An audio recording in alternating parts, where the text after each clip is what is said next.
अस्सलाम वालेकुम क्लास।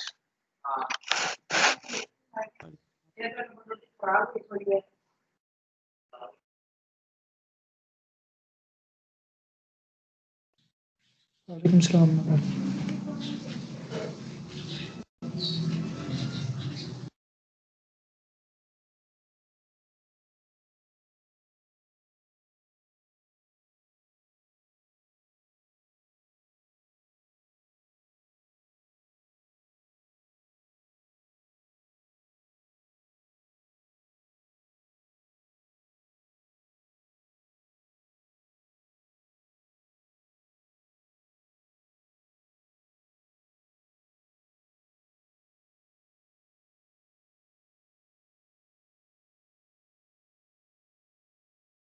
जी, स्क्रीन दिखाई दे रही है?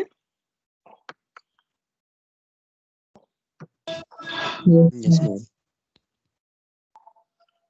अच्छा, आज का हमारा टॉपिक है जेनेटिक एल्गोरिदम। ये चैप्टर 14 में आपको मिल जाएगा बेन गॉपिन्स के बुक में, ठीक है? तो ओके मैम। जेनेटिक एल्गोरिदम ना लिंक्ड है आपकी लोकल सर्च से। लोकल सर्च याद है किसी को थोड़ी बहुत?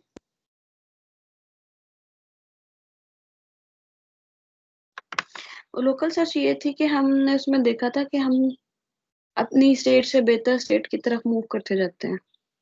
याद है ये वाली बात? Yes ma'am. हम अपनी स्टेट से शुरू होते हैं और अपनी स्टेट से जैसे बेहतर स्टेट मिलती है वहां पे चले जाते हैं। और अनलाइक मैनी अदर सर्चेज जो हमने पहले देखी थी, हमारे पास गोल नोड वाला कोई तस्वर नहीं था वहां पे। अलबत्ता ये जरूर था कि हम अपनी स्टेट कॉन्टिन्यूसली बेहतर करते जा रहे हैं, ये उसमें डिफरेंस था। ठीक है, ये भी जो आपका जेनेटिक एल्गोरिदम है ना, ये भी उसी तरह का ही है कि इसमें कोई गोल स्टेट नहीं है कि जी डी आ गया या बी आ गया तो हमारा गोल अचीव हो गया। ये भी लोकल सर्च वाले पैटर्न के मुताबिक इसके अंदर कॉन्सेप्ट्स हैं।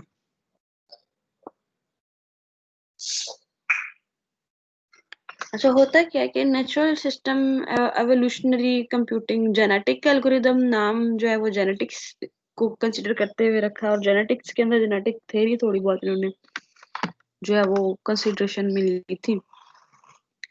तो है कि नेचुरल सिस्टम्स हमारे पास गाइडिंग मेटाफर है इसमें, और चार्ल्स डार्विन ने 1859 में एक डार्विन की थ्योरी पेश की थी। वो याद है किसी को क्या थी डार्विन की थ्योरी?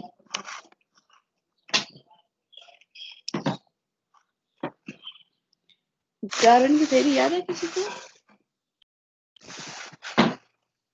इधर नहीं, बचपन में पढ़ी थी आप लोगों ने, किसी ने बायो पढ़ी हो? मैम याद। Yes ma'am. वो क्या थी?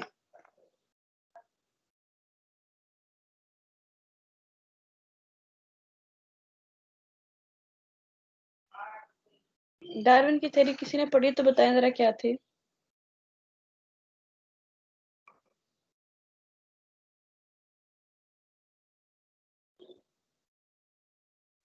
मैम वो इसकी थोड़ी इवैल्यूएशन की तरफ थी कि इंसान बंदर से बाद में इंसान बना, इसके ऊपर बेस्ड थी। किसके ऊपर? मैम इंसान बन एवोल्यूशन के ऊपर बेस्ड थी कि पहले इंसान बंदर था, उसके बाद इसका इम्प्रूव होता गया, उसके बाद इंसान बना। हाँ, डार्विन की थ्योरी ये थी ना कि इंसान पहले बंदर था, फिर उसके मुताबिक जैसे जैसे इंसान माहौल में तब्दीली होती गई, तो जो जानदार था वो अपने माहौल को अडेप्ट करता चला गया, और वो अडेप्ट करते करते बंदर से इंसान बन गया।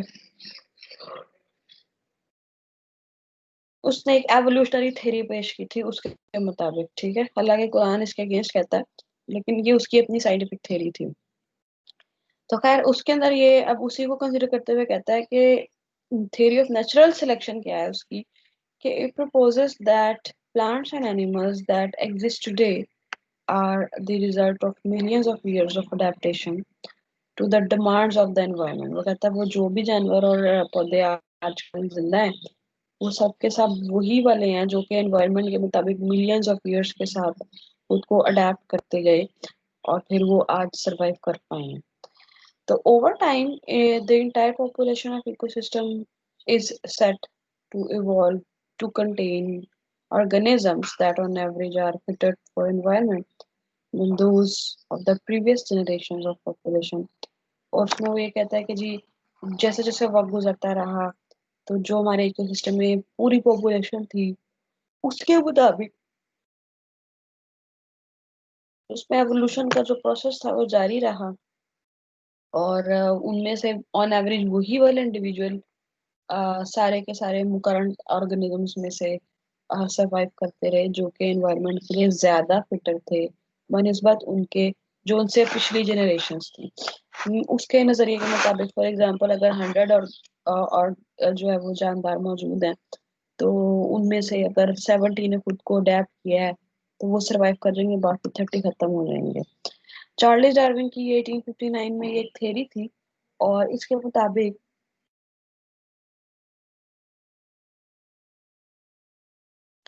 जो लंबे गर्दन वाले जराफे और छोटी गर्दन वाले जराफों में से लंबी गर्दन वाले जराफे क्योंकि दरख्त लंबे थे, और वो जराफे जिन्होंने अपनी गर्दन लंबी कर ली और वो दरख्त को खा सके, तो वो दरख्त को खा के सरवाइव कर गए। और जो छोटे वाले थे वो क्योंकि अपनी गर्दन लंबी नहीं कर सके, वो एनवायरनमेंट में एडजस्ट नहीं कर सके, तो वो मर गए। ये उसका अपना एक नजरिया था एवोल्यूशन का, इर्तिका, उर्दू में बोलते हैं इर्तिका का तरक्की करना, ठीक है, चेंजेस होना। खैर जेनेटिक एल्गोरिदम क्या है? The concept of genetic algorithm are directly derive from natural evolution. एक नेचुरल सिलेक्शन है जो उसमें से सिलेक्ट हो गया, बच गया। एक एवोल्यूशन है जी, इर्तिका का अमल जिसमें होता रहा।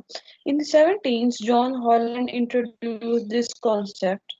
Genetic algorithm emulate ideas from genetics and natural selection. Genetics and natural selection का आइडियाज में इस्तेमाल हो रहा है and can search potentially large spaces, और हम इसको इस्तेमाल करते हुए बहुत ज्यादा बड़े स्पेसेस में सर्च कर सकते हैं। किस बेस पे? कि जी survival of the most fittest individual, जो इंडिविजुअल सबसे ज्यादा फिट होगा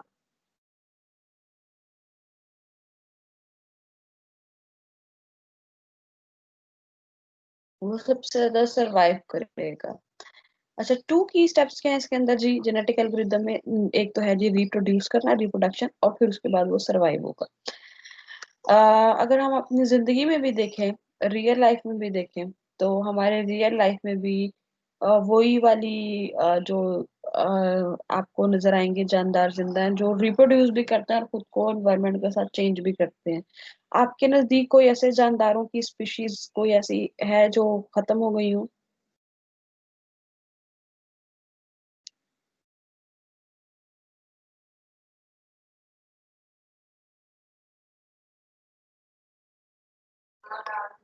कोई ऐसे जानदार देखे जो खत्म हो गए हो, रेयर हो गए हो? No leopard. अब ऐसा सुना तो है कि जी डायनासोर्स पहले होते थे और वो खत्म हो गए हैं, ऐसा नहीं है? मैम राइनोस भी अब खत्म होते जा रहे हैं, एक दो ही रह गए। डायनासोरस से पहले डायनासोर्स थे, और उनके बारे में कहा जाता है कि वो पहले एग्जिस्ट करते थे, और फिर वो जो है वो एनवायरनमेंट में एडजस्ट नहीं कर पाए तो वो खत्म हो गए हैं। इसी तरह से वो रेयर स्पीशीज जो अब खत्म हो रही हैं उनके बारे में भी उनके माहिरीन का यही कहना है। खैर, तो इस सारी कहानी में जो हमारा सोल्यूशन है सर्वाइवल का वो यही है कि इंडिविजुअल खुद को अडेप्ट करे, तो individual is actually the solution. और उसमें मेजर प्रॉब्लम क्या है जी? Environment is the problem.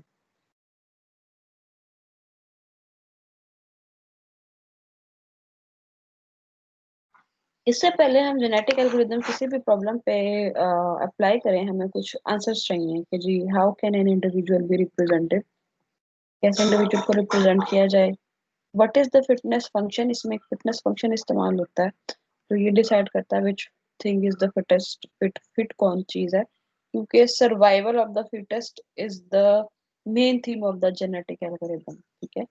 How are individual selected, individual कैसे सेलेक्ट किए जाते हैं रिप्रोडक्शन के लिए, और and how do individual reproduce? तो सबसे पहले आ जाता है रिप्रेजेंटेशन ऑफ स्टेट्स। कैसे जी? State as a sequence of string, हम इसके अंदर कोई भी स्टेट को एक स्ट्रिंग में रिप्रेजेंट कर रहे हैं। हर स्टेट और individual is represented as a string over a finite alphabets 0 1. It is also called chromosome which contains genes. जो भी कोई आपकी स्टेट है, जैसे अब ये वाली चीजें आपके एआई में भी इस्तेमाल हो रही है, तो आपके प्रॉब्लम की कोई भी करंट स्टेट है उसको रिप्रेजेंट कैसे किया जाएगा जेनेटिक एल्गोरिदम में, वो उसको रिप्रेजेंट किया जाएगा 0 1 के कॉम्बिनेशन से और वो एक स्ट्रिंग बना देंगे। अच्छा, अब चूंकि हम जेनेटिक एल्गोरिदम इस्तेमाल करें, इसका नाम रखा है, तो हम उस पूरे ये जो हमारा कॉम्बिनेशन नजर आ रहा है ना, इसको हम पूरे सारे एक बड़े से कॉम्बिनेशन को क्रोमोसोम कहेंगे, और हमें जो अलग अलग चीजें नजर आ रही है ना उनको हम जीन्स कहेंगे। ठीक है, तो हमारे पास जो इसमें चीज याद रखने की है, recall that every state is a solution in local search. तो हमारे पास इसको हम सोल्यूशन इसलिए भी बोल रहे हैं क्योंकि हमने कहा था हम अपने से बेहतर की तरफ जाएंगे अगर हमें मिलेगा, अदरवाइज हम जहाँ खड़े वही हमारा सोल्यूशन होगा। ठीक है, तो इसी तरह से फॉर एग्जांपल 607 को उसने इनकोड किया और इनकोड करने के बाद ये हमारे पास कोई 10010 और पेंटा 1 जो हमारे पास एक नंबर हासिल हुआ, वो कहता है ये हमारा पूरा एक क्रोमोसोम है और इसमें से हर एक चीज, जिसे हम पहले बिट कहते थे, यहाँ पर हम उसे जीन कह रहे हैं। Like 1 is a gene, 0 is a gene, 0 again a gene, 1 again a gene, इस तरह से। रिप्रोडक्शन, फिर बिल्डिंग न्यू स्टेट कैसे बनेगी आफ्टर रिप्रेजेंटिंग स्टेट्स। हमने इनिशियली स्टेट्स बना ली हैं जो कि हम सोल्यूशन भी कह सकते हैं उनको, क्योंकि हम लोकल सर्च वाला कॉन्सेप्ट इस्तेमाल कर रहे हैं। Build a population of random solution, हमने रैंडम सोल्यूशन उससे जनरेट करने कैसे। Let them reproduce using genetic operators, उन दोनों जो भी आपके स्टेट्स होंगे उनको आपस में मिलकर नए ऑफस्प्रिंग्स या प्रोड्यूस कर लेने दें या रिप्रोडक्शन कर लेने दें। ठीक है, at each generation apply survival the fittest, और आपने ये रूल अप्लाई करना है, survival of the fittest, hopefully better and better solutions evolve over time, क्योंकि जब फिटेस्ट ही सर्वाइव करेगा तो वक्त के साथ साथ बेहतरीन से बेहतरीन सोल्यूशन ही हमें मिलता जाएगा। The best solutions are more likely to survive and more likely to produce even better solution. तो जो भी इंडिविजुअल बेहतर होगा वो ज्यादा टाइम माइट भी रिप्रोडक्शन में हिस्सा ले सके और वो बेहतर से बेहतर सोल्यूशन मिल सके, और ये भी होगा कि जो सबसे बेहतरीन सोल्यूशन होगा वो ही सरवाइव करेगा।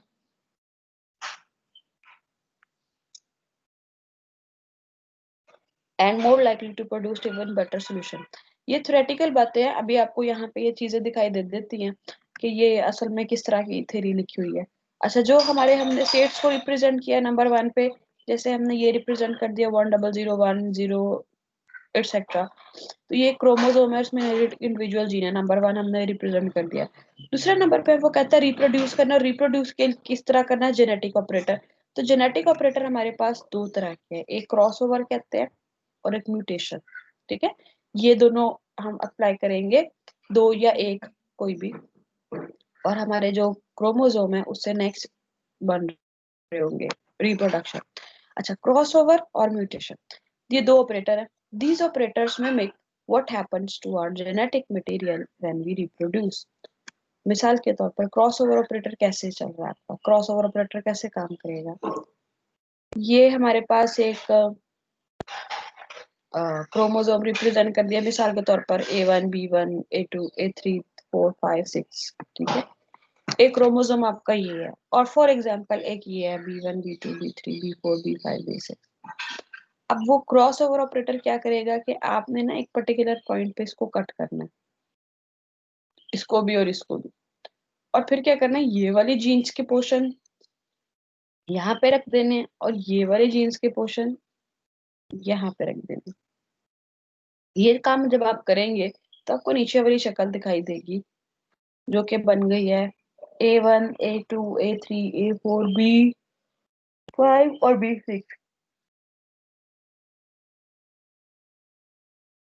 क्या कहता है कि cut two solutions at random point, किसी भी रैंडम पॉइंट पे आप काटो, and switch the respective parts, typically a value of 0.7 for cross over probability give good results. अच्छा, इसने भी ये किया हुआ कि अगर आप देखिए, क्योंकि we can cut at any point, तो इसने खुद से ही आपको बता दिया कि जब हम इसको 0.7 प्रोबेबिलिटी पे रख के काटें तो उम्मीद की जाती है कि ज्यादा बेहतर रिजल्ट्स दिए, इंस्टेड के मैं इसको 50-50 पे दरमियान से काटती, इधर से और इधर से। तो इनकी अपनी एक्सपीरियंसेस के मुताबिक अगर हम उसको 0.7 पे रख के काटें और उनका क्रॉस ओवर करें तो जो है ना वो उसकी गुड रिजल्ट्स के चांसेस ज्यादा है। आप लोग सुन रहे हैं सब लोग? Yes ma'am. सबको आवाज आ रही है? Yes ma'am. Yes ma'am. अच्छा, मुझे लगा शायद मैं बोलती जा रही हूँ। ओके, ये हमारा क्रॉस ओवर ऑपरेटर। म्यूटेशन कैसे होता है?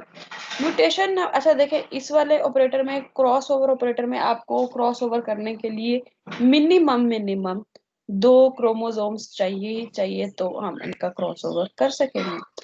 म्यूटेशन में हमारे पास 2 की जरूरत नहीं है, और हम, ये यूनरी ऑपरेटर है, ये एक क्रोमोसोम पे भी अप्लाई हो जाता है।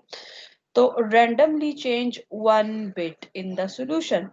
Mutation is unary operator applied to just one argument, a single gene. अच्छा, होता क्या है कि जी ओकेजनल म्यूटेशंस जब होती हैं तो it makes the method much less sensitive to the regional population, also allow new solutions to emerge. इस लाइन को छोड़े, अभी आपको खुद ही समझ आ जाएगी मैं आपको बताती हूँ म्यूटेशन हो कैसे रही है। फॉर एग्जाम्पल, एक क्रोमोसोम है आपका A1 A2 A3 A4 A5 A6, और हम कहते हैं म्यूटेशन हुई है, तो म्यूटेशन का मतलब है कि कोई भी एक बिट इसमें चेंज हो गई है। मिसाल के तौर पर A2 जो है वो अब चेंज होके B1 उसमें आ गया, ठीक है, और बाकी का क्रोमोसोम A1 3 4 5 6 वैसे का वैसा, A2 जो है वो सिर्फ चेंज हुआ, सिर्फ 1 बिट चेंज हुई है, तो हम कहते हैं म्यूटेशन हुई है। मिसाल के तौर पर अगर आपका ये क्रोमोसोम है, ठीक है, एक क्रोमोसोम है 0 1 0 0 1 1 एक्सेट्रा, तो इस पूरे का पूरा एज इट इज हो अगर नीचे भी, लेकिन कहीं एक कोई 0 1 हो जाए या कहीं एक कोई 1 0 हो जाए, कोई एक बिट चेंज हो जाए, तो हम कहते हैं कि उसके अंदर म्यूटेशन हुई है। तो ये आपके जो क्रोमोसोम आपने रिप्रेजेंट कर लिया, तो 2 ही तरीके हैं उसके अंदर चेंजेस लाके नए रिप्रोडक्शन के, और उनमें से एक क्रॉस ओवर है और एक दूसरा म्यूटेशन है, यही आगे हम इस्तेमाल कर रहे होंगे, ठीक है। उसके बाद हमारे पास उसने कहा कि जी ये हमारे पास हमारे आ जाता है कि जी ये हमारी स्लाइड पे लिखा है, हमने पहले सॉल्यूशन को, स्टेट्स को रिप्रेजेंट कर देना है, देन हमने रिप्रोड्यूस कराना है, उनके अंदर जेनेटिक एल्गोरिदम लगाना है। उसके बाद वो कहता है सर्वाइवल ऑफ द फिटेस्ट हमने करना है और बेहतर सोल्यूशन मिलेगा। तो वो क्या कहता है यहाँ पे, survival of the fittest. Fit कैसे मिल रहा है, ये भी एक कहानी है कि हमें कैसे पता चलेगा कि जी कौन सा इंडिविजुअल इज द फिट। अच्छा, अब आता है कि जी then C sorry we then see how good the solutions are using an evaluation function. Recall f of n in informed research. किसी को f of n याद है क्या था?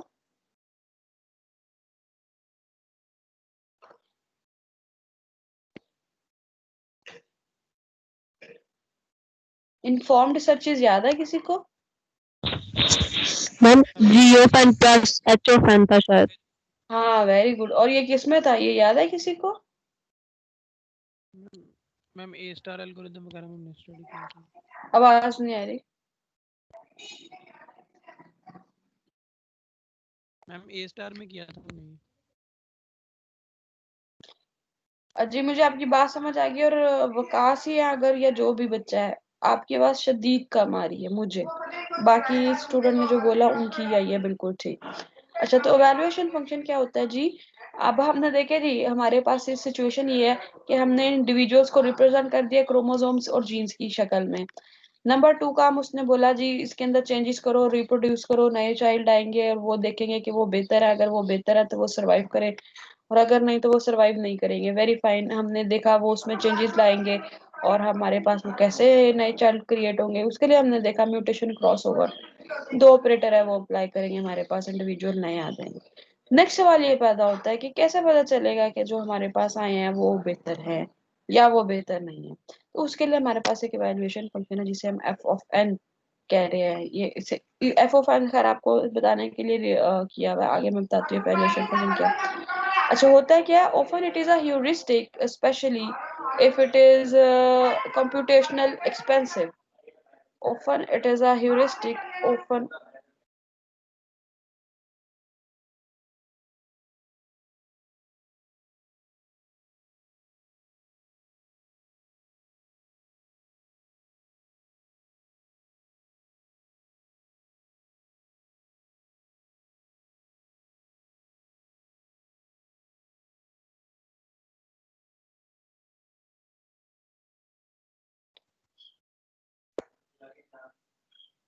एक मिनट। अच्छा, इवेल्युएशन फंक्शन हम करेंगे। Offer it is a heuristic. Heuristic मतलब it is a hint, especially if it is computationally expensive to do a complete evaluation.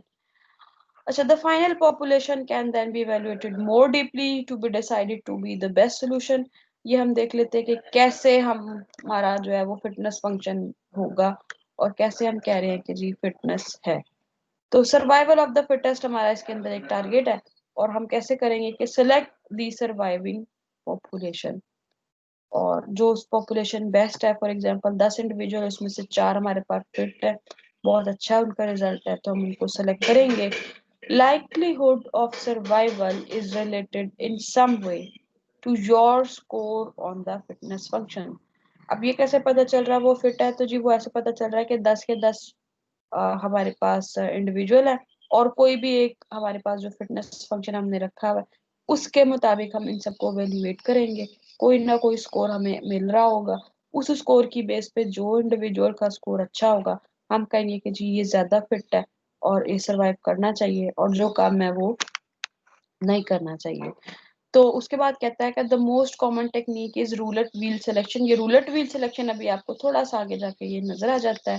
Note we always keep the best solution so far, और remember it's a local search. ठीक है।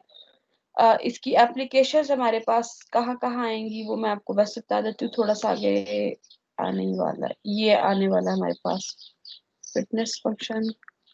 चलो थोड़ी application बता देती हूँ पहले, फिर आगे चलते हैं।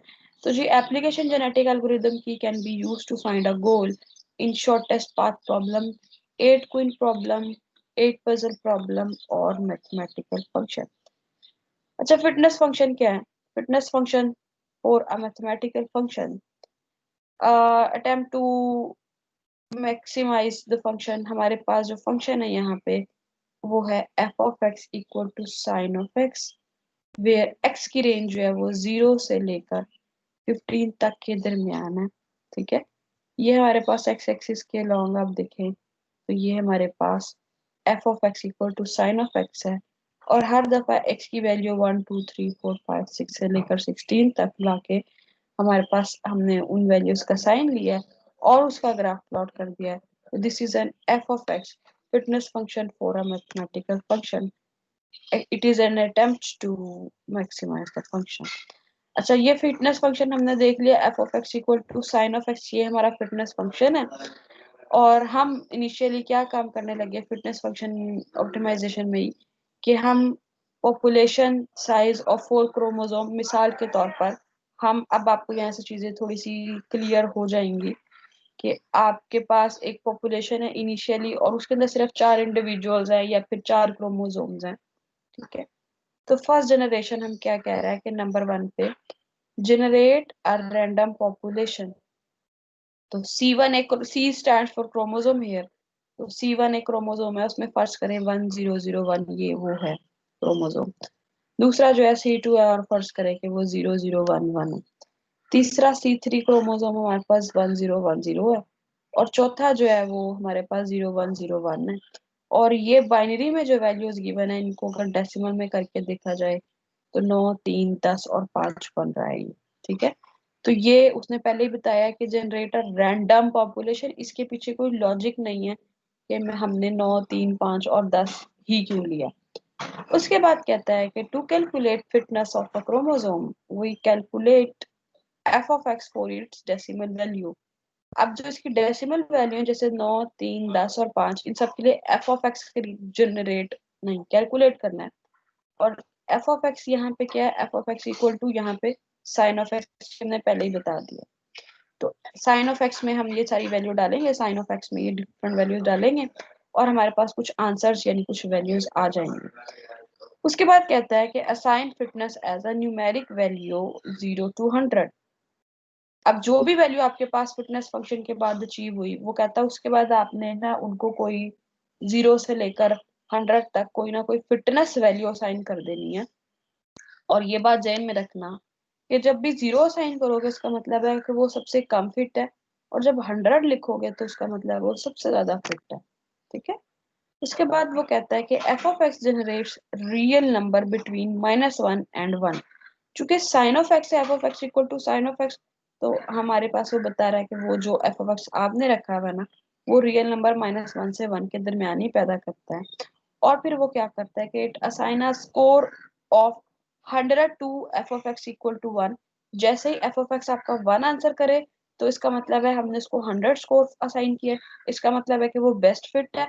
और अगर आपका जो है वो एफ ऑफ एक्स -1 दे, तो इसका मतलब है उसको फिटनेस 0 मिलेगी और वो जो है वो लीस्ट फिट है।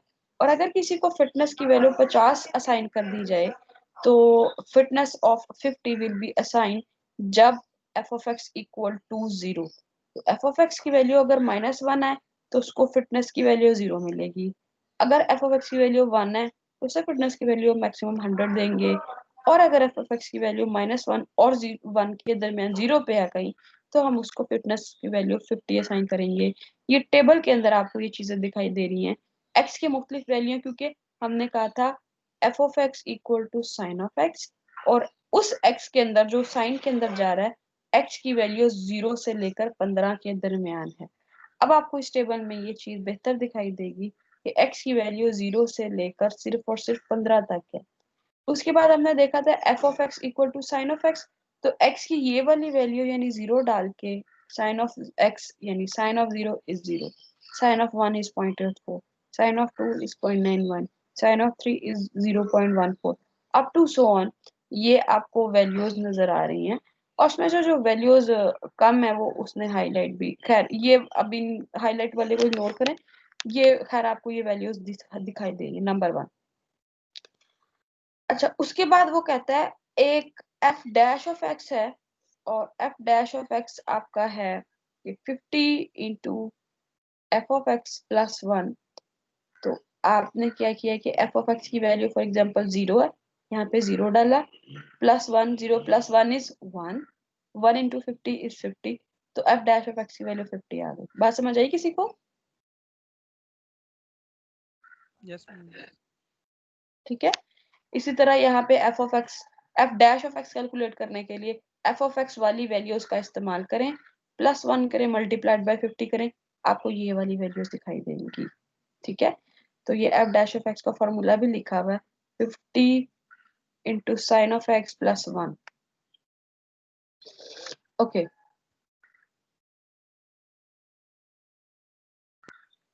अब ये चीज थोड़ी सी, ये वाला ग्राफ भी मैं आपको आगे दिखाती हूँ।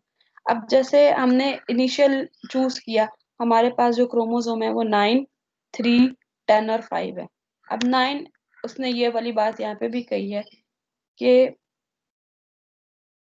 To calculate the fitness of chromosome we calculate F of X for its decimal value. जो 4 क्रोमोसोम आपके इंडिविजुअली अभी आपको नजर आ रहे हैं, उन सब की डेसिमल वैल्यू जो कि 9, 3, 5 और 10 बनती है, उन सबको आपने एफ ऑफ एक्स के फंक्शन में डाला और आपने उनकी वैल्यूज कैलकुलेट की, जो कि ये है हमारे पास। तो हमने इनमें से देखा, हम जिस पे काम करें वो है 3, 5, 9 और 10। आपने ये सारी वैल्यूज डालने के बाद कैलकुलेट कर ली, तो हमारे पास ये वैल्यूज आ गई हैं। ठीक है। Assign fitness as a numeric value from 0 to 100। 0 का मतलब लीस्ट फिट, 100 का मतलब मोस्ट फिट। अब आप यहाँ पे देखिएगा, ये आपने हाईलाइट कर दिए। अब आपके फिटनेस फंक्शन में देखिएगा, 0 का मतलब सॉरी, ये -1 का मतलब लीस्ट फिट है। ये -1 जहां पर भी एफ ऑफ एक्स की वैल्यू है, उसको फिटनेस 0 साइन हो रही है। इसी तरह से जहां पर वैल्यू नियर टू 1 है, जैसे 0.991, तो वहां पर फिटनेस की वैल्यू 1 आनी थी, वो उसने 1 के करीब ही दी है। इसी तरह हमने कहा कि जहां पर फंक्शन की वैल्यू 0 आएगी, वहां पर उसको 50 फिटनेस असाइन होगी। ठीक है। और इस तरह करके बाकी सारी फिटनेस भी उसने साइन करके आपको टेबल दिया। और हम इनमें से जिस क्रोमोसोम पे काम करें वो है 3 और 5 और 9 और 10। अच्छा, जब 3, 5, 9 और 10 की हम वैल्यूज देखते हैं, फिटनेस के लिहाज उनके फिटनेस फंक्शंस हमने अप्लाई किए, और फिर उसके बाद हमने उसको जो है वो फिटनेस अप्लाई कर दी, तो हमने देखा कि हमारे पास 57.2.06 क्रोमोसोम 3 का आया फिटनेस, 5 की आई है 2.05, 9 की आई है 70.61, 10 की आई है 22.8। चूंकि हम ये 4 इस्तेमाल करें, अब हमने इनका एक ग्राफ बना लिया ऐसे। ये 3, 5, 9 और 10 आपको डिफरेंट कलर्स नजर आ रहे हैं। इनमें सबसे ज्यादा पार्ट पोर्शन जो है वो है इस्तेमाल हो रहा, वो किसका हो रहा है पता है?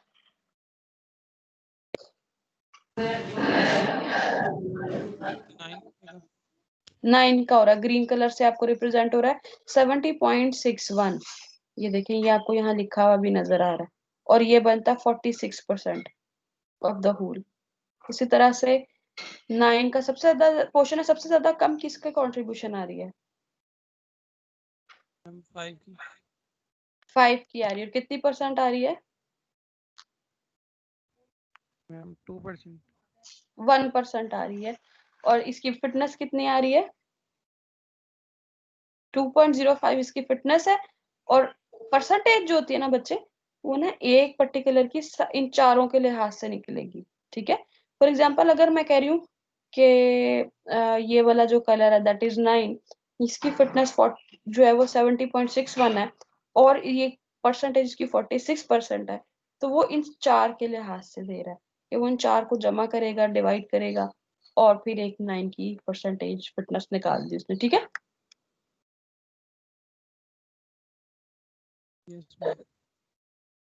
चीजें समझ आ रही हैं या नहीं आ रही हैं? सवाल पूछें। मैम आ रही। कोई सवाल पूछ ले पहले, अगर कोई मसला है तो। मैम अभी तक तो क्लियर ही है। चलें ठीक। उसके बाद हमारे पास क्या कहता है कि the range of real number from 0 to 100 is divided up between chromosome proportionally to each chromosome की प्रैक्टिस। अच्छा, ये वाली लाइन भी आप दोबारा पढ़ेंगे, आपको समझ आ जाएगी। थोड़ा नेक्स्ट पॉइंट देखते हैं पहले कि इन फर्स्ट जनरेशन हमने देखा कि C1 has 46.3 of the range. हम दोबारा पीछे देखते हैं, और C1 में हमारे पास कौन सी वैल्यू थी? 9।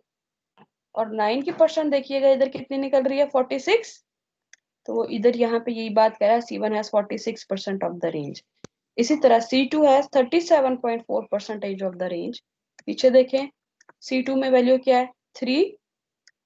और यहाँ पे आके 3 की वैल्यू देखें, वो हमें दे रहा है 57.06। 57.06 ही असल में 38% बन रहा है, वो भी यही बात कह रहा है। और इसी तरह डॉट डॉट का मतलब है बाकी C3 और C4 भी इसी तरह दे। अच्छा, टेबल आपको ये चीज मजीद वाजिया कर देता है कि आपके क्रोमोसोम जो हमने इस्तेमाल किए वो थे C1, C2, C3, C4। जो जीन्स उसके अंदर इस्तेमाल हो रही थी वो हमने जो बिल्कुल स्टार्ट अभी मैंने पीछे लेके गई थी 1001, 0011 अप टू सो ऑन। जो इंटीजर में इनकी वैल्यू बनती थी वो बनती थी 9, 3, 10 और 5। और जब एफ ऑफ एक्स इनके सबके अगेंस्ट इसका साइन ऑफ एक्स किया, वो ये इसका किया, ये इसका किया, ये और इसका किया, ये वो सब आपको नजर आ गई। फिर फिटनेस हमने निकाली, तो फिटनेस हमने कैसे निकाली थी? किसी को पता चल रही है? ये वाली फिटनेस है वो, ये वाली fitness 50 into sine of x plus 1, तो वो फिटनेस की वैल्यू आ गई आपके पास। तो 9 की फिटनेस 670 आ गई, तीसरे की आ गई 57, इसकी आ गई ये, और इसकी आ गई ये। ये सब करने के बाद आपके पास एक नया कॉलम बस अब यहाँ पे दिखाई दे रहा है। यहाँ तक तो 4-5 कॉलम जो है वो सबको क्लियर है ना,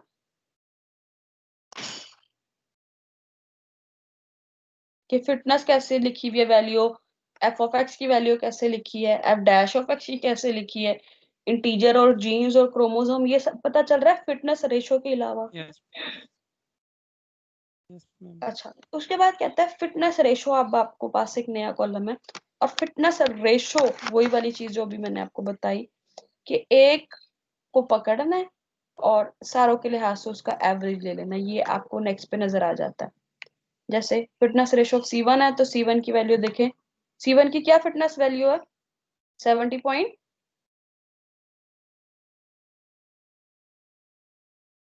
क्या वैल्यू है? फिटनेस की वैल्यू C1 के लिए क्या है? 70.61। 61। C2 के लिए क्या है? 57.06। C3 के लिए क्या है? 2.8। C4 के लिए क्या है? 05। 2.05। अच्छा, अब ये रेशो के लिए हम क्या करेंगे कि कोई जिसकी हम फिटनेस निकाल रहे हैं वो ऊपर रखा, divided by sum of all multiplied by 100, ये फॉर्मूला है। बात समझ आई? Yes ma'am. इस तरह करके C1 की निकली तो 46, C2 की निकली तो 37, और इसी तरह C4 और C3 C4 की भी आप निकाल सकते हैं।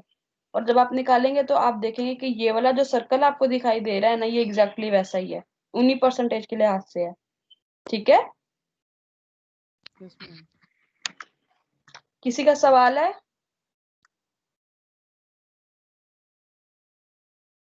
सवाल पूछ लें अगर नहीं कोई चीज वाज़ेह हो रही है आप लोगों को, कोई कंफ्यूजन है तो। मैम क्लियर है बिल्कुल। चलो ठीक है। अच्छा, अब हमारे पास जो मैंने जिक्र किया था कि रूलेट व्हील सिलेक्शन में जिक्र करूंगी, तो ये हमारे पास आ गया रूलेट व्हील। और रूलेट व्हील क्या कहता है कि जब आपने जो है ना वो रूलेट व्हील, पहली दफा तो आपने क्रोमोसोम पकड़े और वो सारा कुछ मैंने आपको बता दिया। अच्छा, नेक्स्ट टाइम हमारे पास, अब ये देखिएगा, सॉरी, अभी हमने पहली दफा में खुद से नंबर ले लिए थे खुद, और उनकी वैल्यूज ये थी, उनकी फिटनेस और एफ ऑफ एक्स सब कुछ कैलकुलेट किया, पहली दफा रैंडम हुआ। दूसरी दफा वो क्या कहता है, अच्छा वैसे आपके लिहाज से सबसे ज्यादा फिट कौन सा क्रोमोसोम है, पहले तो ये बात बताएं।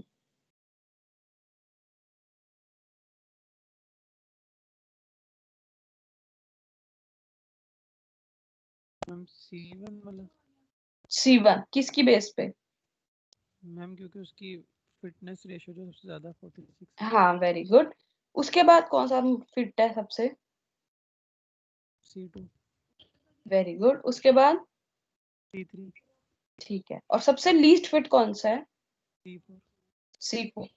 अच्छा, अब होता ये है रूलेट व्हील में कि जिसका सबसे ज्यादा फिटनेस है उसका ही चांस सबसे ज्यादा है कि वो रिप्रोडक्शन में हिस्सा लेगा। ठीक है। Yes ma'am.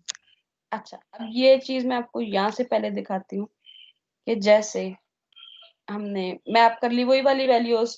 फॉर एग्जांपल है कि ये कोई क्रोमोसोम है 1, वो यहाँ पे आ रहा है, 2 क्रोमोसोम यहाँ आ रहा है, तीसरा यहाँ आ रहा है, चौथा यहाँ आ रहा है, पांचवा, और फर्जिया वैल्यूज लिखी हुई हैं कि जी एक की परसेंटेज 31 है, एक की 38 है, एक की 12, एक की 14, एक की 5 है, और ये वाली वैल्यूज यहाँ पर नहीं है। ठीक है, ये सपोज व्हील में लिखी हुई है।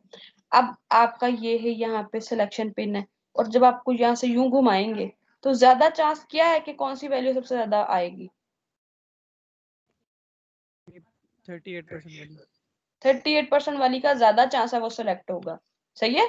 उसके बाद किसका चांस है वो सिलेक्ट हो रहा होगा? 31%। 31 का।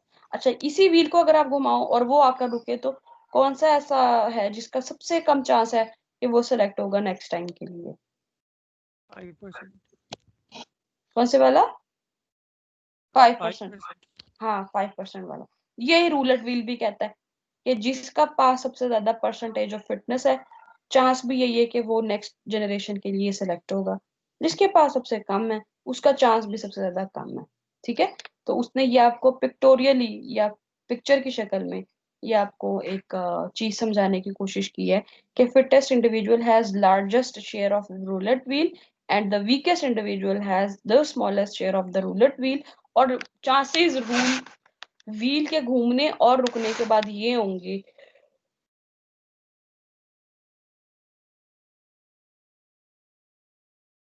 कि आपका जो सबसे वीक वाला है वो सबसे कम चांस उसको मिलेगा सिलेक्ट होने का। यही बात अब ये पिछली स्लाइड में लिखी है कि random number is generated between 0 and 100। उसकी पहला काम हमने ये किया था। उसके बाद क्या है, the chromosome will fall in the range of one of the chromosome. हमने फर्ज किया कि वो C1 है, तो C1 को हमने सिलेक्ट कर लिया रिप्रोडक्शन के लिए। उसके बाद है नेक्स्ट हमने रैंडम नंबर जनरेट किया और it is use to select second chromosome, first किया वो C2 है। ठीक है। अब क्या कहता है कि fitter chromosome will tend to reproduce more offspring than chromosome. Important ये है कि method does not stop less fit chromosomes from reproducing, but to ensure that populations do not stagnate by constantly breeding from same parents. इसमें अब वो कहता है पहली दफा में फॉर एग्जांपल आपने कर लिया, अब फर्ज कर लें यहाँ पर जो भी वैल्यूज मैप हुई हुई हैं वो इसके मुताबिक हैं। मैं समझ लेती हूँ यहाँ पे व्हील लगा हुआ है, ठीक है। अब हमारे इनिशियल पॉपुलेशन के बाद ये हमारे पास सच शक्ल थी। मैं फर्ज करती हूँ यहाँ पे वो व्हील की पिन है, मैंने इस व्हील को घुमाया, तो सबसे ज्यादा चांस कौन सा है कि कौन सा सेलेक्ट होगा? 70 वाला। फर्स्ट करें पहला क्रोमोसोम, अब नेक्स्ट टाइम के लिए, अब मैं नेक्स्ट जनरेशन बनाना चाहती हूँ ना, तो पहला पेरेंट मुझे यहाँ से मिल गया। नेक्स्ट टाइम मैंने इसे फिर से घुमाया और फिर से फर्स्ट करें मेरे पास जो व्हील रुका वो फर्स्ट करें यहाँ पे रुक गया, दैट इज 38% वाला, उसको मैं कह रही हूँ C2 है। तो वो भी यही बात कह रहा है यहाँ पे कि हमारे पास C1 C2 है और ये दो हमारे पास फिटर क्रोमोसोम है। और इंडिविजुअल से हमने 4 क्रोमोसोम बनाए थे, 4 रैंडम बनाए, 4 रैंडम में से हमने जब रूलेट व्हील सिलेक्शन की तो हमें उनमें से जो 2 बेस्ट वाले थे वो उनका ज्यादा चांस था कि वो नेक्स्ट रिप्रोडक्शन का हिस्सा बनते, और इत्तेफाक से वही सेलेक्ट भी हो गए। वो दोनों हमें अब नेक्स्ट जनरेशन के लिए मिलेंगे। अब जब हम उन दोनों का क्रॉस ओवर या म्यूटेशन कराएंगे तो जो नेक्स्ट जनरेशन मिलेगी वो पिछले से बेहतर होगी। इज इट सो और नॉट?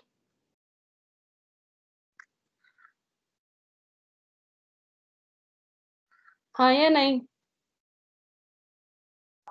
बात दोबारा रिपीट करनी देखें यहाँ पे मैंने पिन लगाई है अब ये देखें ये वाला सर्कल आपको पता चल रहा है, इसके अंदर जो वैल्यूज है वो हमने रैंडम रखी थी पहली दफा में, सही है? सही है या नहीं? यस। अच्छा यहाँ पे मैंने फर्ज करें मेरी पिन रूलेट व्हील वाली यहाँ पे लगी हुई है।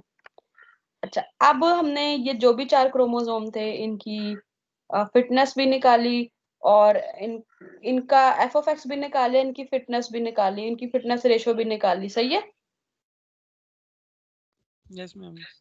अब सारों का हमें पता चल गया जी। अब हमें कैलकुलेट करके गिनती की शक्ल में पता चल गया कि C1 C2, आपने भी बताया देख के टेबल ये वाला कि C1 C2 इनमें से ज्यादा फिट है और सबसे कम C4 है, आपने ही बताया। अब ज्यादा चांस भी फिर जाहिर है, अब देखें एक कोई भी नेक्स्ट जनरेशन आप बनाते हो, इनको मजीद कॉम्बिनेशन करा के मैं बताती हूँ कैसे कॉम्बिनेशन होगा। अब फॉर एग्जांपल मैं कहती हूँ मैंने C3 और C4 का एक कॉम्बिनेशन करके नया चाइल्ड बनाया और एक C4 और सॉरी C1 C2 का कॉम्बिनेशन करके नया चाइल्ड बनाया। आपके ख्याल से जो नया चाइल्ड 2 बन रहे कौन से वाला सबसे ज्यादा फिट होगा? C1 और C2 कॉम्बिनेशन। क्यों? तो मैम उनकी परसेंटेज सबसे ज्यादा है। क्योंकि उनके पेरेंट्स की परसेंटेजेस ज्यादा है, वो ज्यादा फिट है, ठीक है। रियल लाइफ में भी यही होता है ना, पेरेंट्स ज्यादा फिट हैं कोई भी जानदार में तो उनके नेक्स्ट जनरेशन भी जानदार होती है। अगर पेरेंट्स स्मार्ट है या बीमार है या वट जो भी मसला है वो नेक्स्ट जनरेशन में भी आता है। अगर पेरेंट्स बहुत फिट हैं तो वो नेक्स्ट जनरेशन भी फिट ही आमतौर पे आती है। ये भी वही वाला तरीका है, सही है? Yes ma'am. अच्छा अब वो ये वाली बात ये कह रहा था, ये वाली सारी वैल्यू आपको वैसे तो नजर आ रही है कि इसको हिस्सा लेना चाहिए उसको हिस्सा लेना चाहिए। रूलेट व्हील में ये होता है कि वो आपको सिर्फ चांस बता रहा है कि किसका चांस ज्यादा होता है। अब वो कहता है मैंने फर्ज करें इस व्हील को मैंने घुमाया तो पहली दफा जो मेरा पिन जिस क्रोमोसोम पे रुकी वो फर्ज करें पहला ही था, C1 उसका नाम रख दिया, ठीक है। दूसरी दफा मैंने व्हील घुमाया और फिर मेरा व्हील जिस पॉइंट पे आके रुका वो मेरा ये घूमता घूमता ये वाला पोर्शन इस पिन तक आके रुक गया, मतलब वो सिलेक्ट हो गया इन शॉर्ट।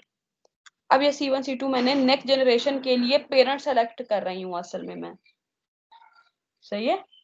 तो वो दोनों पेरेंट सिलेक्ट हुए और उनका रिप्रोडक्शन करा के नया ऑफस्प्रिंग आएगा। और हमारा ये ख्याल है कि बल्कि हकीकत भी यही है कि जब अब C1 C2 का कॉम्बिनेशन करा के नया चाइल्ड आएगा तो वो बेहतर होगा। और हम लोकल सर्च में यही देखते हैं कि मौजूदा स्टेट से बेहतर स्टेट में जाने की कोशिश कर रहे हैं, सही है या नहीं? ये मैं आपको यहाँ से दिखा देती हूँ, अभी इससे आपको समझ आएगी। फर्स्ट करें नीड, यहाँ से आपको पक्का समझ आ जाएगी। Need for random number for next generation. पहली दफा ये सिलसिला यहीं से कंटिन्यू है कि पहली दफा C1 C2 C3 C4 हमने सेलेक्ट किए थे, उनके ऊपर फिटनेस फंक्शन अप्लाई किया था उनकी फिटनेस रेशो निकाली थी और हमारे पास ये आ गया था। अब ये आने के बाद हम रूलेट व्हील को घुमाते हुए कोई नंबर सेलेक्ट कर रहे हैं और इत्तेफाक की बात ये है कि चूंकि C1 C2 और C3 के ज्यादा परसेंटेज थी तो वो जाहिर है ज्यादा चांस है, तो हम कहते हैं कि वो सिलेक्ट हो भी गया। अब हमारे पास ये आ गया एक सिलसिला कि need for random number for next generation. Assume करें कि फर्स्ट नंबर जो है वो है 56.7 फर्स्ट रैंडम नंबर है। दूसरा रैंडम नंबर जो हमने चूज किया वो है 38.2, तीसरा 20 और चौथा 85। अच्छा अब देखिए 57.6, इसको देख के बताएं। नहीं, यहाँ नहीं देखे पा सकते आप।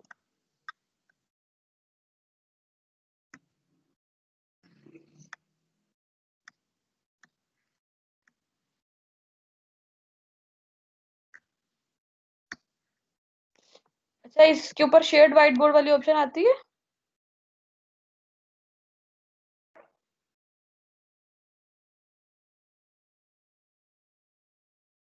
क्लास रुके, मैं ना इसको व्हाइट बोर्ड पे शेयर करके आपको बताने की कोशिश करती हूँ। यस मैम, शो तो हो जाता है।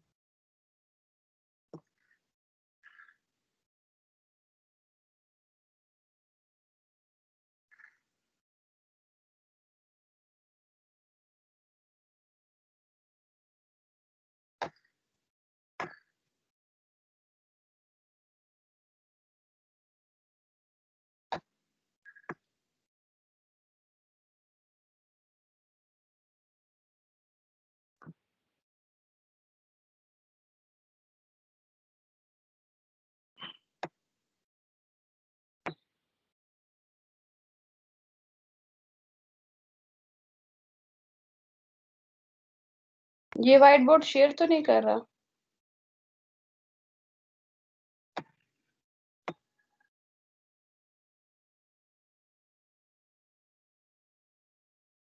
मैम ऑफ करके दोबारा करें, यानी आप डेस्कटॉप की स्क्रीन शेयर करें ना, फिर सब कुछ विजिबल होता है, सारी विंडोज एक्सेसिबल होती हैं। डेस्कटॉप पे जाऊं?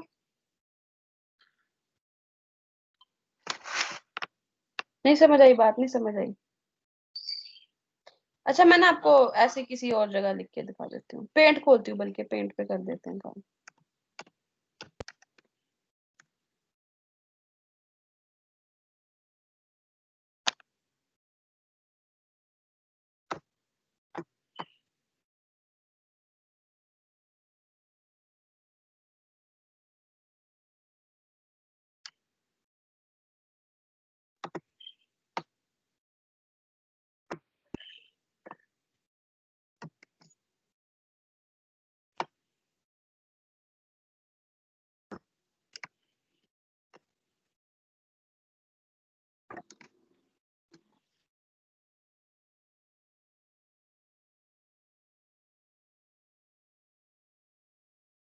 अच्छा ये पेंट पे ना मैं रैंडमली बस से कोई लाइन ड्रॉ कर देती हूँ।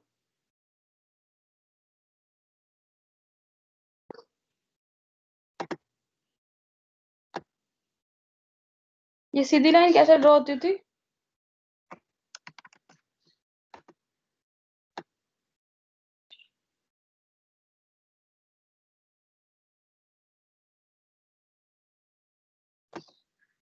फर्स्ट करें ये कोई वैल्यू है, यहाँ पे लिखा हुई है वैल्यू 0, और उसके बाद हमारे पास वैल्यू है C1 की वैल्यू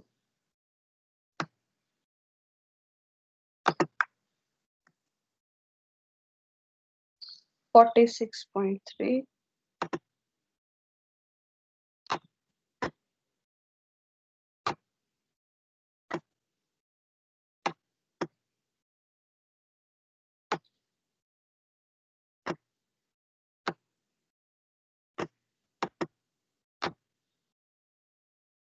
पेंट दिखाई दे रहा है कि नहीं? यस मैम, विजिबल है।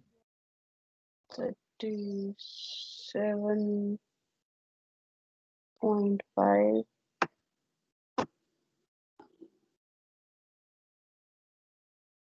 46.3 प्लस 37.5 क्या आएगा आंसर?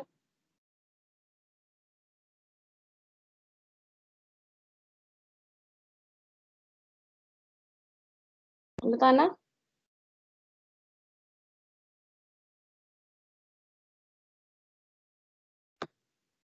मैम 83.8 क्या चीज? 83.8 80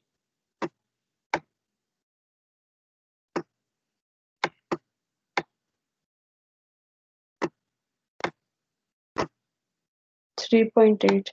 अच्छा 83.8 में जमा करें 14.9 क्या आएगा?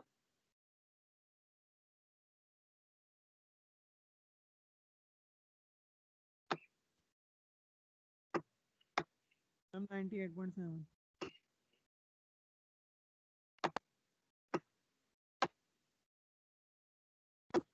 98.7 ये आ गया C3 और प्लस 1.34 कर लो तो ये आ गया 100।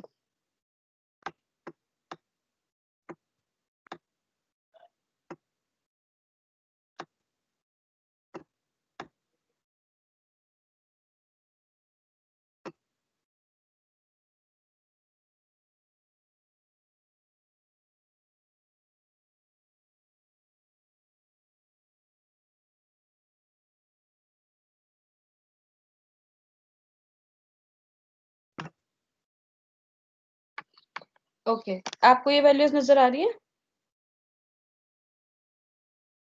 पेंट दिखाई दे रहा है? पेंट। यस मैम ओके और पावर पॉइंट भी दिखाई दे रही है साथ में?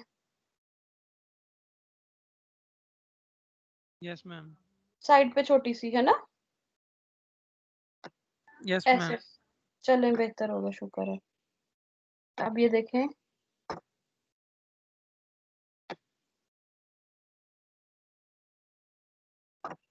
जो आपकी क्रोमोसोम थे, जैसे C1 की वैल्यू है 46.3, वो ये हमने एक सीधी लाइन ड्रॉ की 0 से लेकर 100 तक की। 0 से लेकर 46.3 C1 है, फिर 46 के अंदर हमने जमा किया 37.4, यहाँ से लेकर यहाँ तक की वैल्यू C2 है, यहाँ से लेकर यहाँ तक की वैल्यू C3 है, और उसके बाद 1.34, इसका मतलब यहाँ से लेकर यहाँ तक की जो वैल्यू है वो है C4। ठीक है, बात समझ आई अभी?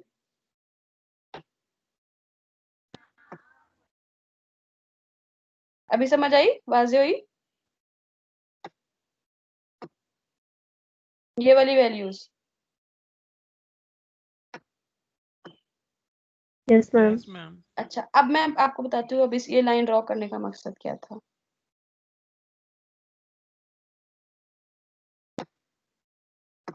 Okay need 4 random numbers from for next generation. Assume करें कि फर्स्ट नंबर जो हमने चूज किया, रैंडम चूज कर रहे हैं ना, तो फर्स्ट नंबर हमारा चूज किया गया है 56.7। लाइन में देके बताइएगा ये कहाँ पे लाई कर रहा होगा?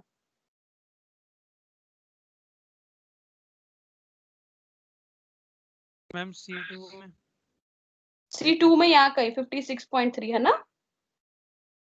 यस मैम ओके तो हमें पता चला हमने C2 एक आ गया हमारे पास। एक नंबर जो हमने रैंडमली चूज किया उसने हमें C2 दिया। अच्छा दूसरा इसने लिखा हुआ है कि second number random number is 38.2। Line पे देख के बताए कौन सी रेंज में आ रहा है? C1 में C1 में आ रहा है।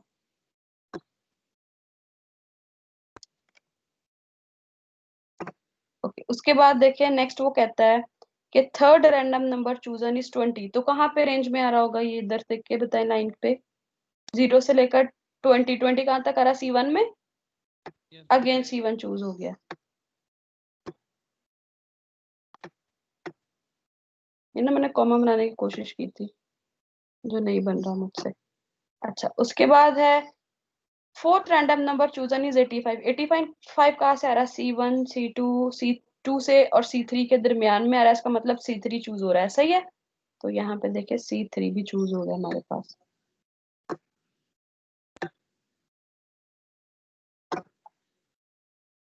अच्छा अब बच्चों ये देखिए आप C1 दो दफा चूज हुआ, C2 चूज हुआ, C3 चूज हुआ, और पीछे अगर आप देखें तो कौन सा वाला चूज नहीं हो सका, देख के बताएंगे?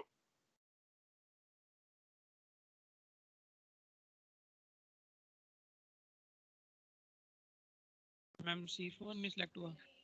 C4 सेलेक्ट नहीं हुआ, सही है। और आप देखें कि वो लीस्ट फिट भी था, ऐसा ही है। Yes ma'am. अच्छा, अब ऐसा नहीं है कि वो कभी भी सिलेक्ट नहीं होगा, वो कभी ना कभी सिलेक्ट हो सकता है, लेकिन उसका चांस कम है। समझ आई बात की? Yes ma'am.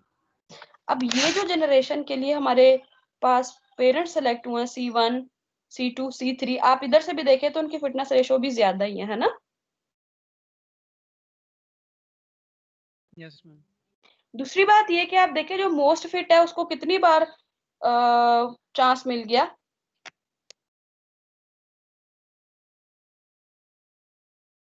Ma'am 2 times. 2 दफा चांस मिला, और जो लीस्ट फिट था उसे 1 दफा भी नहीं मिला। सही है, मैम। ये बात वो कह रहा था। अब आपको सिर्फ स्लाइड दिखाई दे रही है? Yes ma'am. चलो अब देखें, अब थोड़ी सी बस अब बात खत्म ही समझ ही आ गई आपको, ऑलमोस्ट समझ ले यार। अब ये देखें, हमने नंबर चूज कर लिए, C2 C1 C1 C3 is chosen, और हमने यहाँ पर आकर देखा कि combine first to produce 2 new offspring. हमने इन दो को कंबाइन कर दिया, C2 और C1 को। और बच्चों ये देखिएगा, C1 और C2 जो कि 9 और 3 वैल्यूज बनती थी, ये आ गया। उसके बाद लास्ट 2 ये थे, C1 और C3। तो नेक्स्ट देखिएगा C1 और C3 नेक्स्ट कॉम्बिनेशन के लिए, जो कि 9 और 10 डेसिमल में वैल्यू बनती थी। अच्छा, अब होगा कैसे? Combine first to produce 2 new offspring, combine last to produce 2 new offspring. तो क्रॉस ओवर करेंगे हम इसमें, और ये हमने इनकी वैल्यूज लिखी 1001, डेसिमल में 9 बनती है। C2 की वैल्यू लिखी, डेसिमल में 3 बनती है। क्रॉस ओवर के लिए हमने पॉइंट ढूंढा दोनों में, और ये वाला 01 इधर रिप्लेस कर दिया, ये वाला 00 इधर रिप्लेस किया, और नीचे देखिएगा आपको ये नई शक्लें मिल जाएंगी। समझ आई? Yes ma'am. यहाँ वाला पोर्शन कट करके इसके साथ स्वैप किया, इसका पोर्शन कट करके इसके साथ स्वैप किया। अब हमारे पास नई वैल्यू आई है 1011 0001। डेसिमल में देखो तो इसकी वैल्यू 1 बन जाएगी, इसकी वैल्यू 11 बनेगी। बात समझ आई है? Yes ma'am. इसी तरह से नीचे वाले में भी देखें, समझ आ रही है? Yes ma'am. ठीक है। तो 9 और 3 जो डेसिमल में वैल्यूज थी, उनका कॉम्बिनेशन जब हमने कराया तो 11 1 चाइल्ड आए, और इसी तरह 9 और 10 के कॉम्बिनेशन कराने के बाद जो 2 चाइल्ड आए हैं वो 11 और 8 है। बात समझ आ गई? ये एक नेक्स्ट जनरेशन बन गई है, और ये नेक्स्ट जनरेशन बनी है पहली जनरेशन के फिटर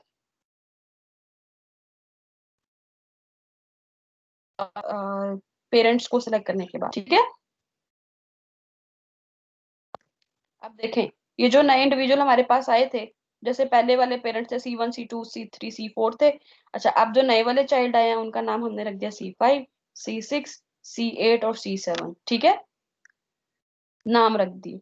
अब क्या कहता है कि C4 did not have a chance to reproduce, its gene will be lost. Fittest chromosome in the second generation, that is C1, able to reproduce twice, passing on its highly fit genes to all members of the next generation. अब दूसरा generation का table देखें, जो C5 C6 C7 C8, उनके आगे jeans यही वाली लिखी हुई है जो आपकी क्रॉसओवर के बाद आई थी, ये इनकी वैल्यू लिखी हुई है। ये इसकी इंटीजर लिखा हुआ है, इसके आगे एफ ऑफ एक्स अप्लाई किया तो ये values I. Fitness function is 50 into sine of x plus 1 वाला अप्लाई किया, ये वाली वैल्यू आई। और उनका हमने फिटनेस रेशो हर एक का वही वाला निकाला, एवरेज ऑफ ईच इंडिविजुअल, तो वो हमने निकाला, तो फिटनेस रेशो आई 0% 0% 48.1 51.9। अब फिटनेस रेशो के लिहाज से जीरो वाले तो हमें साफ नजर आ रहे हैं कि अच्छे ही नहीं है। तो C6 C7 जो है वो एक्सट्रीमली फिट इंडिविजुअल्स हैं। बात समझ आई?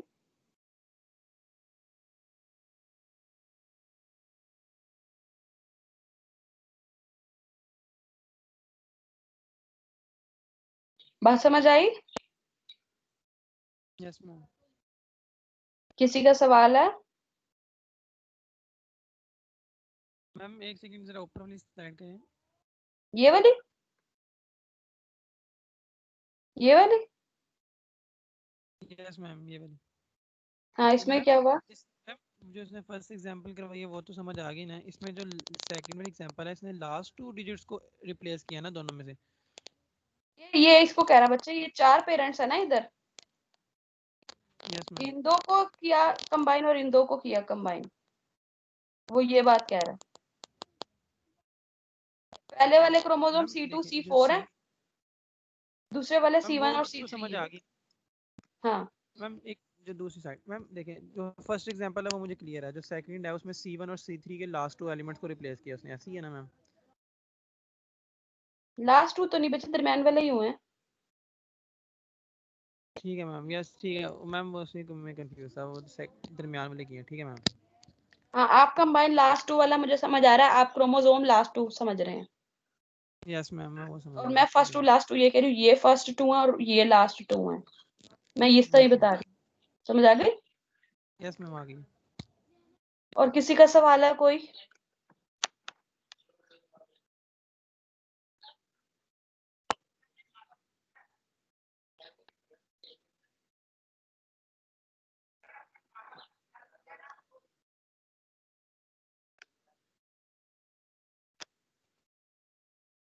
ओके, टर्मिनेशन क्या है कि जी termination criteria would probably determine that C7 is the most fit and the look algorithm will stop.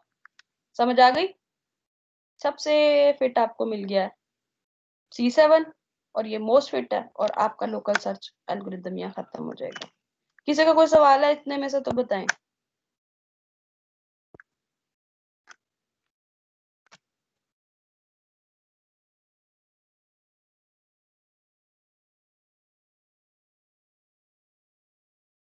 इतने में से किसी का कोई सवाल है तो बताएं। हाँ मैम अभी तक।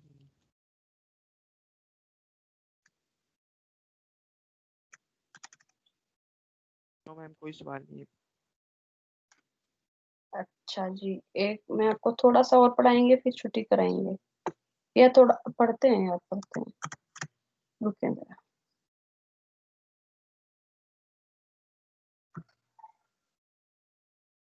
अभी तक का कोई मुश्किल तो नहीं था ना?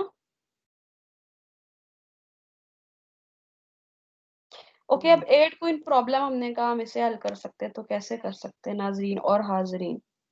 आपकी खिदमत में पेश है 8 क्वीन प्रॉब्लम। और यहाँ तक मैंने ये फर्ज कर लिया क्योंकि आप लोग नहीं कोई सवाल पूछ रहे, तो मैंने फर्ज किया कि आपको क्लियर है। अगर अभी भी किसी को क्लियर नहीं है तो मैं पीछे स्लाइड कर रही हूँ एक दफा, आप इनमें से कुछ पूछना चाहें, कहीं कोई चीज रह गई थी तो आप पूछ सकते हैं।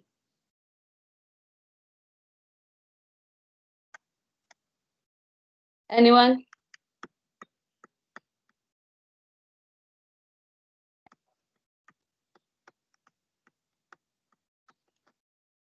चलो ठीक है, थैंक यू। 8 क्वीन प्रॉब्लम में क्या है जी, हमने सबसे पहले हमें स्टेट चाहिए, तो स्टेट हमारे पास क्या है जी, position of 8 queens each in a column. और ये देखें आपके पास ये एक क्वीन प्रॉब्लम है, और इसमें से कॉलम में क्वीन बाजी की पोजीशन कौन सी वाली है, तो ये तीसरे पोजीशन पे पड़ी है, ये चौथे पे पड़ी है, पांचवे पे, छठे पे, पहला, तीसरा, आखिरी, सेकंड लास्ट, ये यही चीजें लिखी हुई हैं। उसके बाद कहता है कि स्टार्ट विद के random generated state, very nice. Evaluation function आपका फिटनेस फंक्शन अप्लाई होगा, हायर वैल्यू का मतलब बेटर स्टेट्स होंगी, हम नेक्स्ट जनरेशन प्रोड्यूस करेंगे, और रैंडम सिलेक्शन के लिए हम क्रॉस ओवर और म्यूटेशन अप्लाई करेंगे। मिसाल के तौर पर वो कहता है कि आपके पास ये जो 2 4 1 2 3 4 5 6 7 8, ये 8 क्वीन प्रॉब्लम्स में से हर एक क्वीन की पोजीशन है, और इस तरह करके हमारे पास 4 डिफरेंट स्टेट्स हैं। अच्छा, उनकी फिटनेस जो हमने निकाली वो निकली 24, 23, 20 और 11। उसके बाद वो कहता है कि इसका फिटनेस रेशो हमने कैसे निकाली, वो ब्लू में नजर आ रही है आपको, 31, 29, 26 और 24। और वो कैसे निकली है, वो वही वाले तरीके से जो मैंने आपको पहले भी बताया है कि individual divided by sum of all, तो ये 31% इसकी आ गई। सेम वे आप बाकी सबकी भी निकाल लेते हैं। ये करने के बाद अब आपको ये पता चल गया कि 31%, 29% और 26% वाले जो क्रोमोसोम्स हैं क्वीन वाली स्टेट्स हैं वो ज्यादा अच्छी हैं, तो हम इनको चूज करेंगे। और जो नीचे 14% वाली है वो लेस लीस्ट फिट है। इनको चूज करते हुए हमने 31 और 29 का एक कॉम्बिनेशन बनाया, वो ये आ गया। और इसी तरह से हमने एक 26 और 29 का बना लिया कॉम्बिनेशन, तो वो ये आ गए। अब ये देखें, ये वाली सारी वैल्यूज लिखी हुई हैं सिंपल, ये वाला 23% वाली और ये वाली लिखी हुई है, इसी तरह ये सेम सेम अभी लिखी हुई है। ठीक है। अच्छा, अब ये पेयर्स हमारे पास अचीव, अगर हम इनके दरमियान क्रॉस ओवर करा के नेक्स्ट, ये हमारे पास इंडिविजुअल पेरेंट्स अचीव हुए, हमने सेलेक्ट किए। सबसे पहले रैंडम स्टेट्स, नंबर 2 उनकी फिटनेस की बेस पे जो बेस्ट फिट थे वो वाले इंडिविजुअल सेलेक्ट करके उनके पेयर बनाए। उनके पेयर बनाने के बाद अब हम उनके दरमियान नेक्स्ट जनरेशन क्रिएट करना चाहते हैं, तो इन दोनों का क्रॉस ओवर करा दिया, इन दोनों का cross over you particular position पे कट किया। आपको नजर आएगा जो इनको कलर्स के साथ अलग किया हुआ है, तो इसका जो ग्रे वाला पोर्शन है वो इधर आ जाएगा, इसका व्हाइट वाला पोर्शन इधर आ जाएगा। और आप देखें ये ऐसे ही हुआ हुआ है, और उनके अंदर लिखी हुई गिनती भी आपको दिखाई दे रही है। 3 2 7 के बाद आपको 4 8 5 5 2 यहाँ पे दिखाई दे रहा है। सेम वे ये आ रहा है। और इसी तरह आपने दूसरा कॉम्बिनेशन का भी क्रॉस ओवर किया, यहाँ 3 2 7 5 2 और 1 2 4 ये आ गया हमारे पास एक कॉम्बिनेशन, दूसरा कॉम्बिनेशन ये। तो ये हमारे पास इस तरह करके 4 इंडिविजुअल्स आ गए क्रॉस ओवर। और इनमें अगर म्यूटेशन करनी हो तो म्यूटेशन इंडिविजुअल लेवल पे होती है। तो कोई एक बिट है फॉर एग्जांपल, हमारे पास ये 5 वाली बिट है वो 1 हो गई है, या फिर 7 वाली बिट है वो 2 हो गई है, या फिर 1 वाली बिट वो 7 हो गई है। तो ये म्यूटेशन हो गई और ये हमारे पास एक बिट तक रिजल्ट्स आ गए। और effects of cross over on 8 queen problem क्या है जी। फॉर एग्जांपल ये क्वीन की स्टेट्स थी 3 2 7, ये लिखी हुई जिस तरह से पोजीशन, और इस तरह 5 2 4 4, एक स्टेट ये है, दूसरी स्टेट ये है। एक पर्टिकुलर पॉइंट पे हमने इनका क्रॉस ओवर किया, ये वाला चीज यहाँ और ये वाली चीज यहाँ रख के ये एक नई कॉम्बिनेशन आ गया। It has effect of jumping to a completely different new part of search space. ये हमें बस वो क्रॉस ओवर करना सिखा रहा है। ओके, एडवांटेज है जेनेटिक एल्गोरिदम के, it is an interesting idea, parallel चीजें चल रही होती है, need no knowledge about the solution, it could be efficient, often outperform brute force approaches by randomly jumping around the search space, and it is ideal for problem domain in which near optimal solutions ही काफी हैं हमारे पास। Exact नहीं चाहिए, लेकिन exact के करीब करीब solution अगर हमें चाहिए तो जेनेटिक एल्गोरिदम बहुत अच्छा है। और since there is no hint behind the final solution, तो इट कैन गेट स्लो, ये इसका डिसएडवांटेज है। नो प्रूफ और hint about the quality of the solution, इसी वजह से sometime it is difficult to use them efficiently. ये यहाँ तक आज तक का लेक्चर था। और it is a big family with lot of response possibilities, graph areas में इस्तेमाल होता है, ग्राफ कलरिंग में, ऑप्टिमाइजेशन में, ये इसको हम इस्तेमाल करते हैं। अभी तक का ये टॉपिक यहाँ तक है। कल 2 एग्जांपल मैं आपको लैब में करा दूंगी, एक टीएसपी और एक इनमें थोड़ा सा को इनके बारे में, ये छोटी छोटी सी थोड़ी सी बातें हैं, ये मैं कल आपको बता दूंगी। कहते हैं तो अभी करा देती हूँ, वैसे मेरे ख्याल से आज इतना काफी है। ठीक है लैब में सही है जी। मैम काफी लैब बात में कर। करते हैं हाँ, मैं भी यही कह रही हूँ। मैंने भी इतना ही सोचा था कि आज तक के लिए काफी है। अभी तक में से किसी का कोई सवाल है तो वो पूछ ले, कोई मसला तो हल कर लेते हैं। स्लाइड में अभी के अभी रख देती हूँ, रिकॉर्डिंग आपकी जैसे ही होगी डाउनलोड उस वक्त ही रख सकूंगी। सबसे पहले मैं स्लाइड रख देती हूँ और फिर हम अटेंडेंस लेते हैं।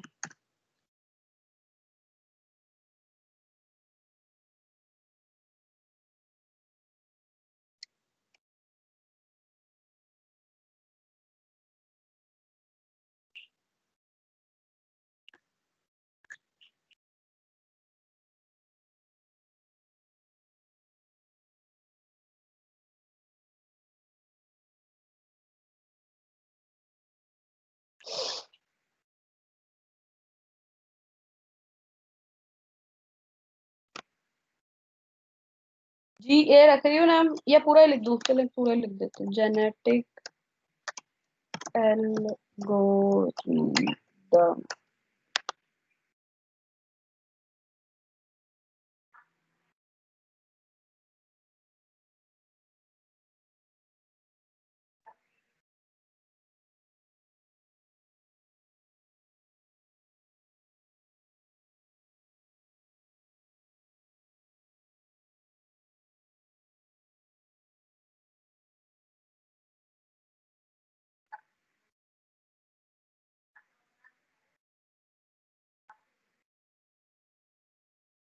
ये मैंने आपकी स्लाइड्स अपलोड कर दी हैं बच्चों।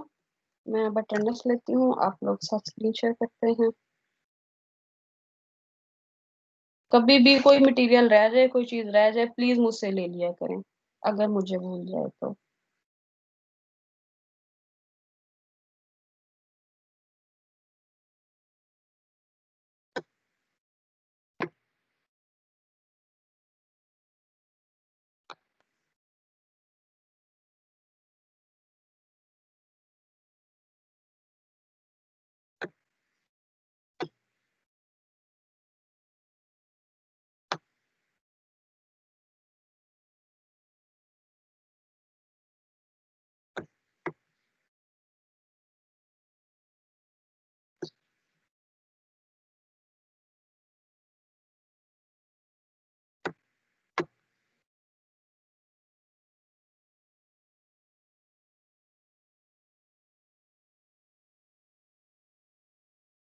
अच्छा बच्चों, हाजिरी के लिए बता दें, 2017 का कोई मौजूद है?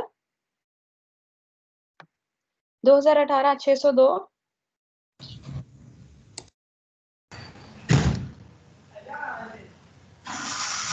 604, Yes, ma'am. 604. 5, 6, ma'am 606 present. 7, ma'am 605 भी था। Present, ma'am. 607. 607 present, Yes, ma'am. I'm present.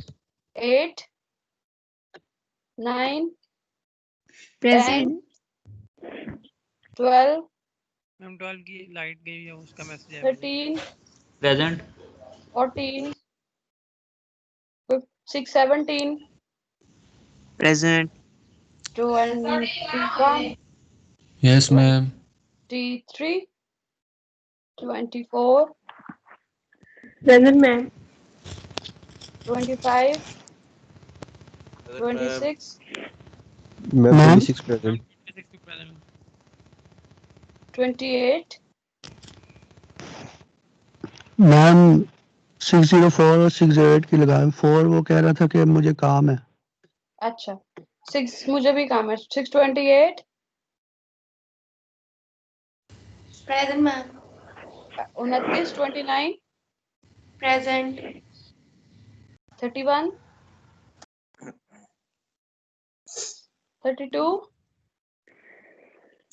Yes, ma'am. 33, 34, Yes, ma'am. Present. 35, 32 present है, हमने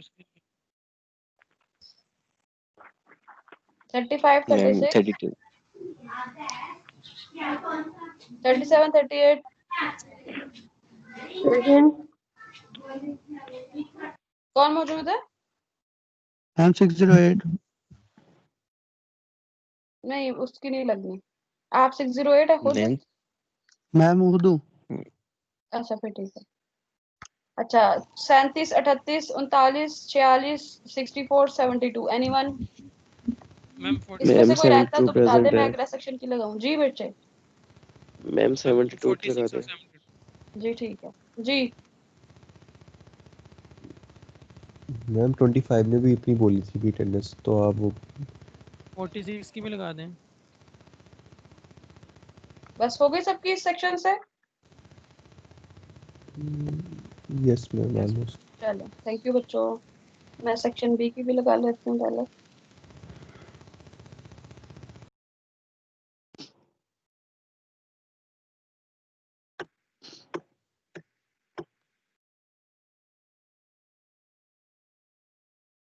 Anyone from 17 session? Okay, 620, 22, 40, 42, Ma'am, 40 present. 43, 43 present. 45, 48, 49, Present, ma'am. Present ma'am. 50, 52, 52 53, present, ma'am. 53, 54, 53 present ma'am. 55, 56, 55, ma'am. 57, 58, 57 58 present, ma'am. 60, 62, 60 ma'am 62 63, 65, 63 ma'am 66, 68, 70, 75, Ma'am 75. 77, 78, 77 present ma'am 81. 81 ma'am present. 78 ma'am present ma'am 664 Ma'am 70 double भी 6 है 4 तो है इसमें. ही नहीं इधर. Ma'am ma'am 70. वो पीछे वाले में था, मैं आपको 78 बता रहा था लेकिन आवाज नहीं थी पहुंच रही। बड़ा अच्छा हुआ. और कोई? Ma'am ma'am 70. 78 के Ma'am लगा मेरी लगा दे. जी बोले. मैम 70 639 भी था। भी लगा दे. अच्छा नहीं 39 भी यहाँ नहीं है. और कोई? 70. और कोई? मैम 642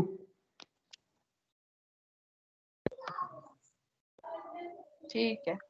मैं दूसरे सेक्शन में अब जो रह गया 4 में 54 ये किसकी लगवा रहे हो, ये नहीं समझ आ रही है मुझे.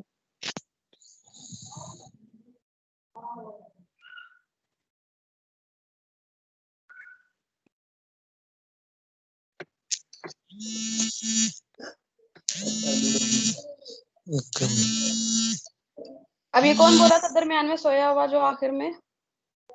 मैम 664 664. क्या नाम है आपका? अरसलान शौकत। सलाम शौकत. मैम ये और कोई 639 रहते नहीं क्या का बस? मैसेज आ रहा है। मैम मेरी जी? भी रह गई है। आप कौन है? मैम 645 मैम लाइट चली गई थी कहाँ? बी में। 39 अब खत्म हो गई. चलो. मैम लाइट चली गई थी। अजीब बच्चे हो. अरे की बारी बारी इधर से उधर खोलते रहो.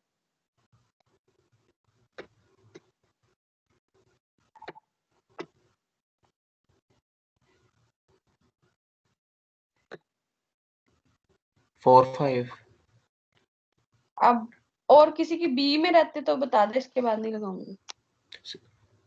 7 8 की रह गई है, उसकी भी लाइट चली गई है। उसकी भी लगी हुई है. ठीक है बच्चों की लगी हुई है, सबकी लग गई.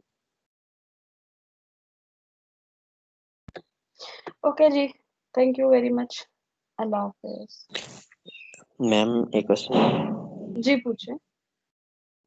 मैम ये मिड का सिलेबस हमारा 8 वीक तक की होगा? वो मैं देख के बताऊंगी मिड का कितना रखना है. पेपर बनाऊंगी इस हिसाब से आपको सिलेबस भी दूंगी. ठीक होगा ma'am, thank you ma'am. Thank you बच्चों. और किसी का सवाल है कोई?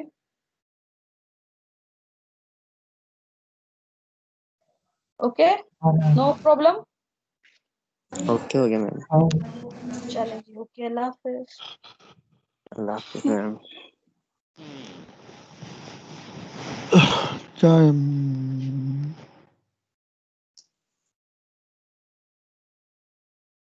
तला